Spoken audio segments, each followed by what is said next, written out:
100,000 German soldiers who spent years conquering Europe developed a specific fear on the Western Front. Not of British advances they could predict days in advance.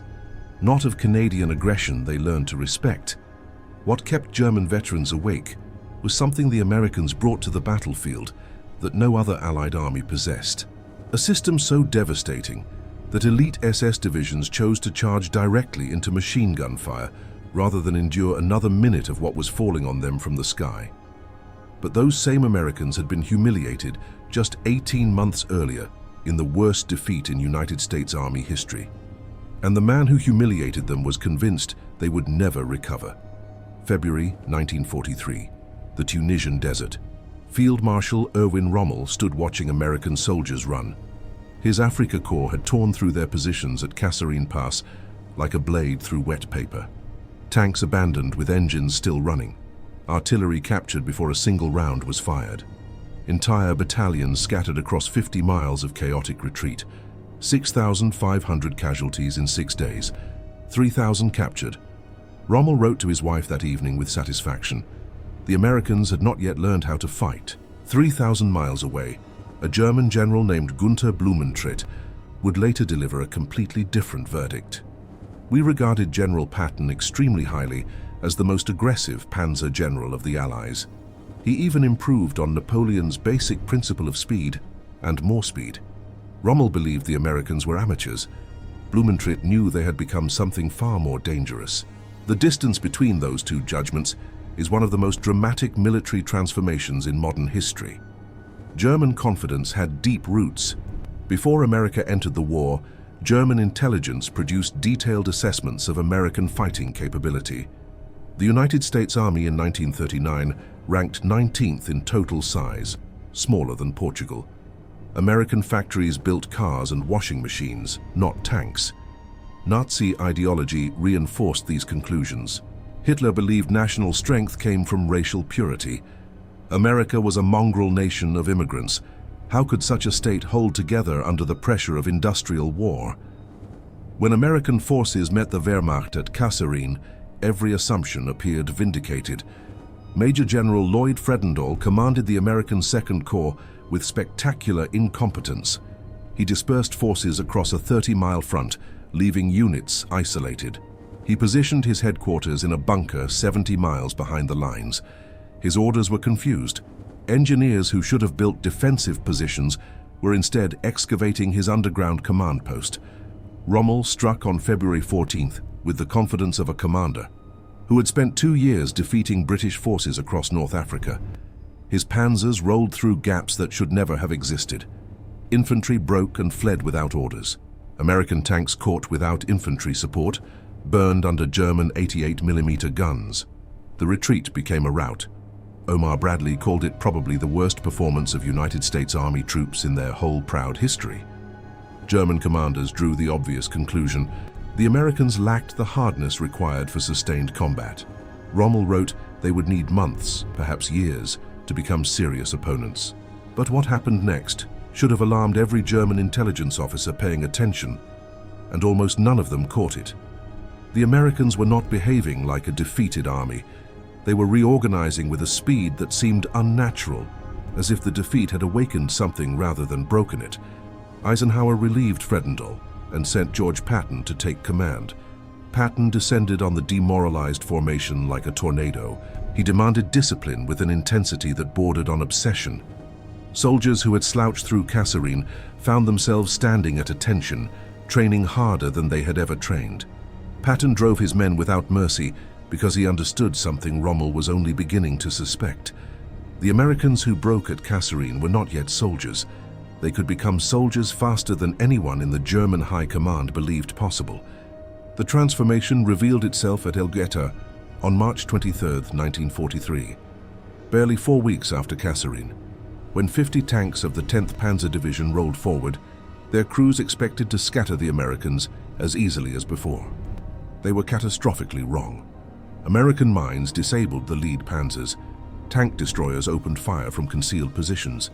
Infantry held their ground with discipline that had not existed 4 weeks earlier. And then the artillery began. What the Germans encountered was something entirely new. Not just more guns, something systematic, something coordinated in ways German artillery had never achieved. The bombardment was not scattered fire from individual batteries. It was a concentrated storm of steel that seemed to come from everywhere simultaneously. 30 tanks were left burning. Prisoners taken afterward wept openly. They told their captors this was the first time in the entire war they had been stopped by artillery and infantry alone. But El Guetar was only the beginning. What the Americans built behind the scenes would become the most feared weapon system on the Western Front. The Fire Direction Center was developed at Fort Sill, Oklahoma, during the quiet years between the wars. The American system centralized fire control at the battalion level in ways that multiplied effectiveness beyond anything else in existence. Any observer anywhere could call for fire from any battery in range. Requests passed upward from battalion to division to corps with remarkable speed, concentrating an entire army on a single target if needed. Time from request to shells on target was approximately 3 minutes. German systems required 10 to 12 minutes. A single American observation aircraft, a fragile Piper Cub with no weapons, could call down dozens of guns on any visible target. German soldiers learned to dread those tiny aircraft. They knew what followed. Within minutes, shells would fall with accuracy that seemed supernatural. The Americans perfected a technique called time on target. Batteries of different calibers at varying distances calculated firing times, so all shells arrived simultaneously within seconds. For Germans in the impact zone, silence shattered into instantaneous destruction with no warning. No first shell to send men diving for cover. Just sudden, overwhelming annihilation. At Elsenborn Ridge during the Bulge, this system massed 348 guns against the 6th SS Panzer Army. The 12th SS Panzer Division was decimated, trying to advance through that storm. Their tanks burned. Their infantry died in rows. Then came the proximity fuse. Over $1 billion spent developing a miniature radar inside an artillery shell. The fuse triggered detonation 30 feet above ground, showering shrapnel into foxholes that had previously offered protection. 5 to 10 times more lethal than conventional fire. German prisoners reported soldiers charging American positions rather than endure the airbursts. They preferred being shot to being shredded from above. Patton wrote to the War Department with satisfaction, "The new shell with the funny fuse is devastating. We caught a German battalion crossing the Sauer River and killed by actual count 702. American ammunition production defied German comprehension. For the 9th Army Rhine crossing, 2,700 guns opened fire exceeding 1,000 rounds per minute, 65,000 shells in just over an hour. German artillery could not match this." General Hans Eberbach documented that his guns included pieces from France, Czechoslovakia, Poland and the Soviet Union, each requiring different ammunition. A shell from one factory would not fit a gun from another. The Americans standardized everything. A shell from Ohio fit a gun from Michigan served by a crew from Oklahoma. Henry Ford's industrial logic now built armies.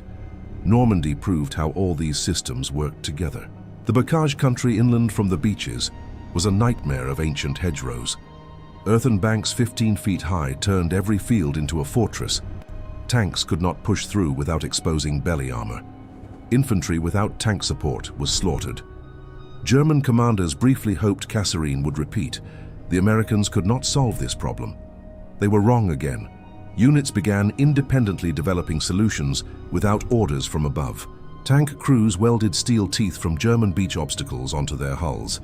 Infantry developed new clearing tactics. Solutions spread laterally through informal networks. Sergeant Curtis Cullen created prongs allowing Shermans to burst through hedgerows at ground level. Bradley ordered mass production. Within 3 weeks, 3 of 5 tanks mounted cutters. Operation Cobra on July 25, 1944, demonstrated combined arms power that left German survivors permanently shaken. 1,500 heavy bombers carpet-bombed a rectangle 3.5 miles long. Panzer Lehr Division lay in the impact zone. Over 1,000 killed in hours. Of 45 armored vehicles operational before the bombing, 7 could still move afterward. Patton's Third Army poured through the gap and swept across France faster than any comparable operation in military history. The Falaise Pocket, trapped 60,000 German soldiers. 10,000 died. 50,000 surrendered. Eisenhower walked the battlefield and wrote that the scenes could only be described by Dante. The Battle of the Bulge was Hitler's final gamble. He still believed Americans were soft and would crumble under surprise assault. The Ardennes offensive achieved complete tactical surprise on December 16th. But what followed proved how completely the American military had transformed. At Lanzerath Ridge, 22 Americans held against 500 German paratroopers for 18 hours. At Bastogne, the 101st Airborne was surrounded. General McAuliffe responded to the German surrender demand with one word: nuts. Patton then pivoted 100,000 men 90 degrees northward through winter conditions to relieve the siege. Churchill addressed the House of Commons with unusual generosity. This is undoubtedly the greatest American battle of the war and will be regarded as an ever-famous American victory. The contrast with German assessments of British forces reveals what made the Americans distinctively feared. German officers described the British with professional respect, but without the same anxiety. The British were methodical, competent, and above all predictable. Montgomery's operations followed Patton's German intelligence anticipated days in advance. Massive build-up visible through reconnaissance, overwhelming bombardment providing hours of warning. Then advances according to set-piece doctrine, unchanged since North Africa. Von Rundstedt admitted his Normandy strategy was to screen the British with minimum forces while concentrating reserves against the Americans. He knew what the British would do before they did it. He never knew what the Americans would do until they were already doing it. This comparison needs context German officers left out. British forces in Normandy were tasked with pinning down German armor around Caen, while Americans prepared the breakout. 6 of 7 panzer divisions faced the British sector. British caution was rational, given they faced the strongest opposition. British manpower constraints also shaped doctrine. Having fought 2 years longer with Somme and Passchendaele still in national memory, Britain could not sustain the same casualty rates. What Germans feared was the American system, artillery massing hundreds of guns in minutes, air power making daylight movement suicidal, logistics that never stopped flowing, an organizational culture that learned from every failure faster than any German model predicted possible. The soldiers who broke under Rommel's first assault and the soldiers who held at Elsenborn Ridge were often the same men, transformed by experience and an institutional capacity to learn from failure rather than repeat it. They did not consider themselves extraordinary. They simply adapted and improved until they became something their enemies genuinely feared. German commanders who survived the war struggled to explain how the transformation happened so fast. They had been correct about the Americans at Kasserine, but they were catastrophically wrong about what those same soldiers could become. They measured American potential by early performance and concluded real improvement would take years. The improvement came in months, and by the time they understood what they were facing, it was far too late to stop it.